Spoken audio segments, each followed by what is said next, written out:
కొండపై క్యాంపింగ్, వారాంతాల్లో కొండల దారి పడుతున్న సిటిజనులు. ఎందుకు? పూర్తి వివరాలకు చదవండి రేపటి సాక్షి దినపత్రిక. రైట్. జంట నగరాల్లో వినాయక నిమజ్జన ఉత్సవ సందడి ప్రతి చోట కనిపిస్తున్న పరిస్థితి. 9 రోజుల ప్రత్యేక పూజలు స్వీకరించిన అనంతరం గణనాథుడు వడివడిగా ట్యాంక్ బండ్ వైపు నడిచి వస్తూ ఉన్నారు. ట్యాంక్ బండ్, ఎన్టీఆర్ మార్గ్, అలాగే పీవీ మార్గ్లో నిమజ్జన ఏర్పాట్లు పగడ్బందీగా చేశారు. కాసేపట్లో బాలాపూర్ లడ్డు వేలంపేట ప్రక్రియ మొదలవబోతోంది. కేవలం డిపాజిట్ అమౌంట్ అయితే డిపాజిట్ చేసిన వాళ్ళు మాత్రమే వేలంలో పాల్గొనేలా కొత్త నిబంధన ఒకటి తీసుకొచ్చిన నేపథ్యంలో అక్కడ డిపాజిట్ చేసిన వ్యక్తులు మాత్రమే వేలంలో పాల్గొన్నారు. అయితే ఈసారి గత సంవత్సరం 27 లక్షల కంటే ఈసారి వేలంపాట ఇంకా ఎక్కువగా వెళ్లే అవకాశం కనిపిస్తోంది. ఎందుకంటే కొన్ని కార్పొరేట్ సంస్థలు కూడా ఈ వేలంపాటలో పాల్గొంటున్నాయని చెప్తున్నారు. మరోవైపు ఖైరతాబాద్ గణేష్ మహాగణపతి మండపం విడిచి ట్యాంక్ బండ్ వైపు నడిచి వస్తున్న దృశ్యాలు మనం ఇంతకు ముందు నుంచి కూడా చూస్తూ ఉన్నాం. మరోవైపు ఇటు ట్యాంక్ బండ్, అలాగే ఎన్టీఆర్ మార్గ్, పీవీ మార్గ్ వైపు వచ్చే ఇతర వాహనాలన్నీ కూడా ట్రాఫిక్ ఆంక్షల వల్ల ఎక్కడికక్కడ నిలిచిపోయాయి. ఉదయాన్నైతే ఇక్కడ ఖైరతాబాద్ అవ్వచ్చు, ట్యాంక్ బండ్ పరిసర ప్రాంతాల్లో పెద్ద ఎత్తున ట్రాఫిక్ జామ్ అయిన నేపథ్యం, దాన్ని క్లియర్ చేసే పరిస్థితులు కొంచెం ఆలస్యంగా ఉన్నా పోలీసులు దాన్ని ట్రాఫిక్ని క్లియర్ చేసే ప్రక్రియలో పాల్గొన్న దృశ్యాలు కూడా ఉదయం నుంచి కూడా చూస్తున్నాం.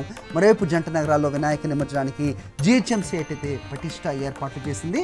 గణేష్ నిమజ్జనానికి 15,000 మందితో జిహెచ్ఎంసీ ఏర్పాట్లు చేసినట్టుగా తెలుస్తోంది. 3 షిఫ్టుల్లో 24 గంటల పాటు పనిచేయనున్నారు అక్కడ వర్కర్స్. నిమజ్జనాన్ని 10 కంట్రోల్ రూమ్లు, కమాండ్ కంట్రోల్ రూమ్తో పర్యవేక్షిస్తున్నారు. ట్యాంక్ బండ్, ఎన్టీఆర్ మార్గ్, పీవీ మార్గ్లో నిమజ్జనాలు కొనసాగుతున్నాయి. మొత్తం 25,000 మంది పోలీసులతో బందోబస్తు ఏర్పాటు చేశారు. 733 సీసీ కెమెరాలతో నిమజ్జనాల పర్యవేక్షణ కొనసాగుతోంది. గత ఏడాది కంటే ఈసారి భారీగా గణనాథులు పెరిగిన పరిస్థితి.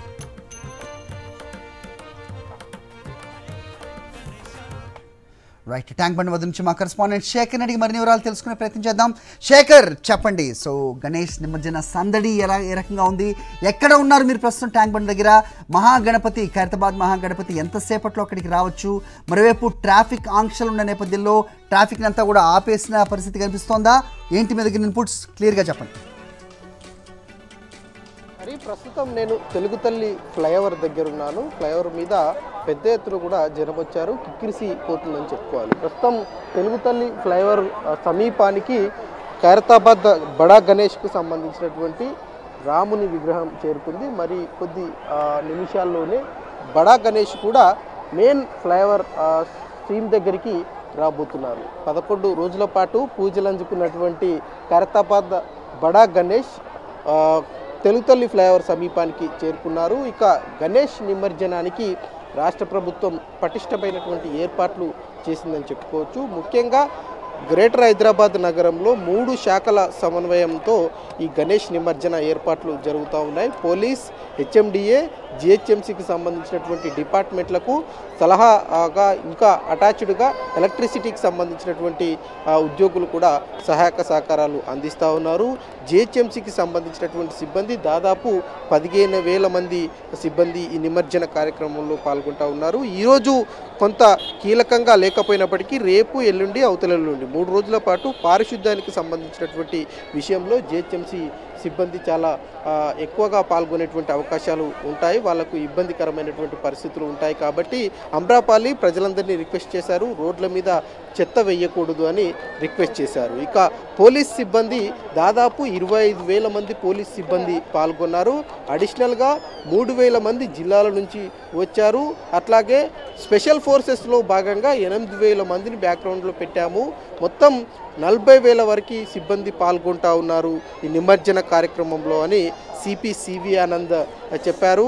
కమాండ్ కంట్రోల్ రూమ్లో ఒక కమాండ్ కంట్రోల్ రూమ్ ప్రత్యేకంగా ఏర్పాటు చేయడమే కాకుండా వాటి పర్యవేక్షణ ఎప్పటికప్పుడు ఉంటుంది. అట్లాగే డీజీపీ ఆఫీసులో ఎప్పటికప్పుడు ఉంటుంది. మిగతా కమిషనరేట్లు చూసుకున్నట్లయితే అటు సైబరాబాద్ కమిషనరేట్లో ప్రత్యేకమైనటువంటి పర్యవేక్షణ, ఇటు రాచకొండ కమిషనరేట్లో కూడా పర్యవేక్షణ ఉంటుంది. ఇక వీటితో పాటు అనుసంధానంగా జిహెచ్ఎంసీకి సంబంధించినటువంటి సిబ్బంది కూడా ఈ కమాండ్ కంట్రోల్ రూమ్లో విధులు నిర్వహిస్తూ ఉంటారు. అట్లాగే ఎలక్ట్రిసిటీకి సంబంధించినటువంటి సిబ్బంది కూడా విధులు నిర్వహిస్తున్నటువంటి పరిస్థితులు ఉన్నాయి. ఇక జిహెచ్ఎంసీకి సంబంధించి మొత్తం గ్రేటర్ సిటీ మొత్తంలో 468 క్రేన్లు ఏర్పాటు చేశారు జిహెచ్ఎంసీ ఆధ్వర్యంలో.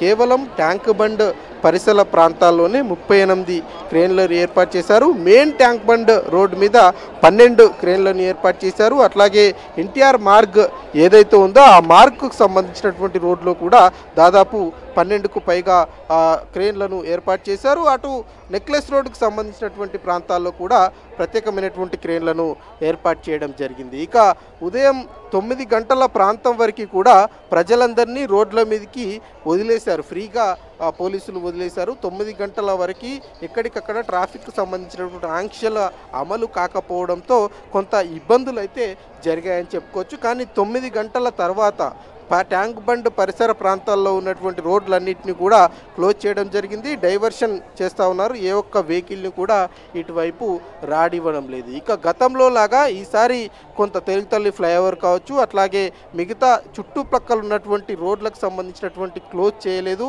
ఈసారి తెలుగుతల్లి ఫ్లైఓవర్ మీద పెద్ద ఎత్తున కూడా ప్రజలు, భక్తులు ఖైరతాబాద్ బడా గణేష్ను చూసేందుకు ఇక్కడికి విచ్చేస్తున్నటువంటి పరిస్థితులు ఉన్నాయని చెప్పుకోవాలి. ఇక ఖైరతాబాద్ బడా గణేష్ 11 రోజుల పాటు పూజలు అందుకున్నటువంటి బడా గణేష్ మరికొద్ది సేపట్లోనే గంగవడికి చేరనున్నారు.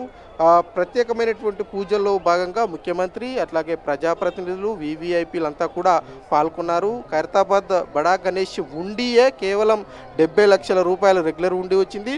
అడ్వర్టైజ్మెంట్ ద్వారా 40 లక్షల రూపాయలు వచ్చాయి. మొత్తం 1,10,00,000 రూపాయల అడ్వర్టైజ్మెంట్ ద్వారా ఖైరతాబాద్ బడా గణేష్కి వచ్చిందని చెప్పుకోవాలి. సప్తాముఖ పేరుతోటి ఖైరతాబాద్ గణేశుడు భక్తులందరికీ కూడా ఈ 11 రోజుల పాటు దర్శనం ఇచ్చారు. ఇక మనం ట్రాఫిక్ క్లియర్ చేస్తూ ఉన్నారు. అట్లాగే ఇక్కడ రోడ్ సైడ్ వస్తున్నటువంటి వాళ్ళందరినీ కూడా మళ్ళిస్తున్నటువంటి పరిస్థితులు ఉన్నాయని చెప్పుకోవాలి. 1954లో ఖైరతాబాద్ కౌన్సిలర్గా పనిచేసినటువంటి సింగిరి శంకరయ్య అనేటువంటి వ్యక్తి ఈ బడా గణేష్కు సంబంధించినటువంటి ఏర్పాట్లు అప్పటి నుంచి పెడతా ఉన్నారు. అప్పుడు మొదలైనటువంటి బడా గణేష్ ప్రస్థానం దాదాపు 70 సంవత్సరాలుగా కొనసాగుతూ ఉంది. ప్రతి సంవత్సరం ఒక్కొక్క అడుగు పెరుగుకుంటూ ఈ సంవత్సరానికి 70 అడుగులకు చేరిందని చెప్పుకోవాలి. ఇక 3 అంచెల బందోబస్తుతోటి ఖైరతాబాద్ బడా గణేష్ శోభాయాత్ర కొనసాగుతూ ఉంది. ఖైరతాబాద్ మెయిన్ మండపం నుంచి టెలిఫోన్ భవన్, అట్లాగే ఎడ్యుకేషన్ ఆఫీస్, బిఎస్ఎన్ఎల్ ఆఫీస్, అట్లా తెలుగుతల్లి ఫ్లైఓవర్, సెక్రటేరియట్ ముందు నుంచి క్రేన్ నెంబర్ 4 ఎన్టీఆర్ మార్గ్ దగ్గర ఉన్నటువంటి క్రేన్ నెంబర్ 4, 5 దగ్గర ఈ నిమజ్జనం జరుగుతుంది. మధ్యాహ్నం 1:30-2 గంటల లోపే నిమజ్జనం చేయాలని అధికారులు నిర్ణయం తీసుకున్నారు. మండపానికి సంబంధించినటువంటి ఖైరతాబాద్ గణేష్ కమిటీ మెంబర్లతో కూడా మాట్లాడినటువంటి సందర్భం. ఇక నిన్న రాత్రే కలశం పూజ అయిపోయింది.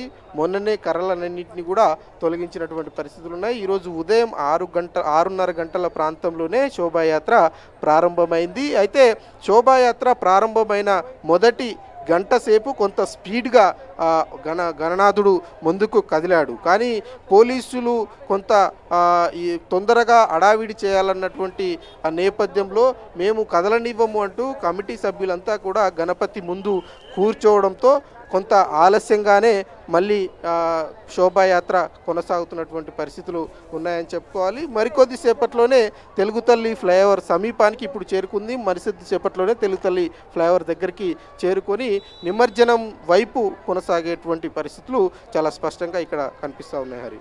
ఆల్రైట్.